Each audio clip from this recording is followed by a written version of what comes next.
అందరికీ నమస్కారం. ఇంట్లో శివలింగం పెట్టే ముందు ఈ నియమాలు తెలుసుకోండి, లేదంటే శివదోషం తప్పదట.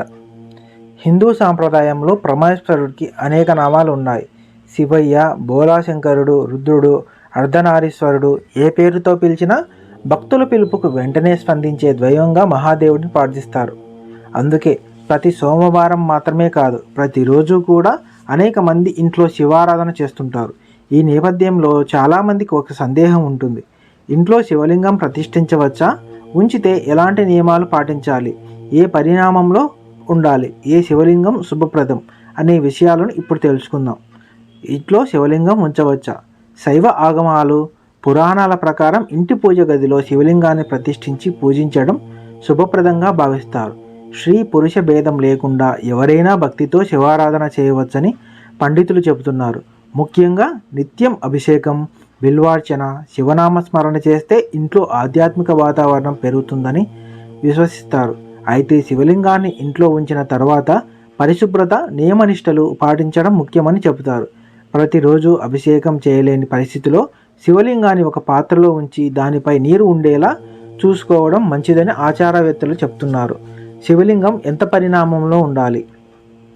ధర్మశాస్త్రాల ప్రకారం ఇంటి పూజ గదిలో ప్రతిష్ఠించే శివలింగం చాలా పెద్దదిగా ఉండకూడదని చెబుతారు. ముఖ్యంగా బేసి సంఖ్యల పరిమాణాన్ని శుభప్రదంగా భావిస్తారు. సాంప్రదాయంగా ఈ శ్లోకాన్ని ప్రస్తావిస్తారు.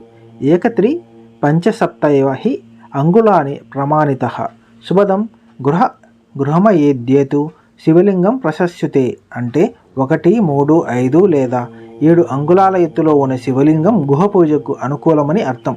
ముఖ్యంగా 7 అంగుళాలకు మించిన శివలింగాన్ని ఇంట్లో ప్రతిష్ఠించకపోవడం మంచిదని భావిస్తారు. ఎలాంటి శివలింగం శుభప్రదం? స్ఫటిక శివలింగం. స్ఫటిక శివలింగాన్ని పవిత్రతకు ప్రతీకగా భావిస్తారు. దీనికి అభిషేకం చేయడం ద్వారా ఆధ్యాత్మిక శాంతి, సానుకూల శక్తి లభిస్తుందని విశ్వాసం. ఇంట్లో ప్రశాంత వాతావరణం ఏర్పడుతుందని చెప్తారు. పాదరస శివలింగం. పాదరస లింగాన్ని అత్యంత శక్తివంతమైనదిగా భావిస్తారు. దీనిని పూజించడం వల్ల ఐశ్వర్యం, అభివృద్ధి, ఆధ్యాత్మిక పురోగతి కలుగుతాయని నమ్మకం ఉంది. మరకత శివలింగం. మరకత లింగాన్ని జ్ఞానం, విద్య, ఆరోగ్యానికి సంకేతంగా చెబుతారు. విద్యార్థులు, ఆధ్యాత్మిక సాధన చేసేవారు దీనిని పూజిస్తే ఏకాగ్రత పెరుగుతుందని విశ్వసిస్తారు. నర్మదా బాణలింగం. నర్మదా నదిలో లభించే బాణలింగాలను అత్యంత పవిత్రంగా భావిస్తారు. వీటిని పూజించడం వల్ల ధైర్యం, సౌభాగ్యం, శుభ ఫలితాలు లభిస్తాయని పండితులు చెబుతున్నారు. పాటించాల్సిన ముఖ్యమైన నియమాలు: శివలింగాన్ని ఎప్పుడూ పరిశుభ్రమైన ప్రదేశంలో ఉంచాలి. ప్రతిరోజు నీరు లేదా పంచామృతంతో అభిషేకం చేయడం మంచిది.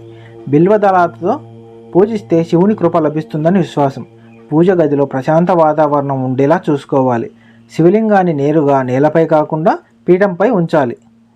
భక్తి శ్రద్ధతో చేసిన శివారాధన మనసుకు ప్రశాంతతను, ఇంటికి ఆధ్యాత్మిక శక్తిని తీసుకువస్తుందని శైవ సాంప్రదాయం చెబుతుంది. వీడియో సమాప్తం. వీడియో నచ్చితే లైక్ చేయండి, షేర్ చేయండి, సబ్స్క్రైబ్ చేయండి, కామెంట్ చేయండి. Thank you.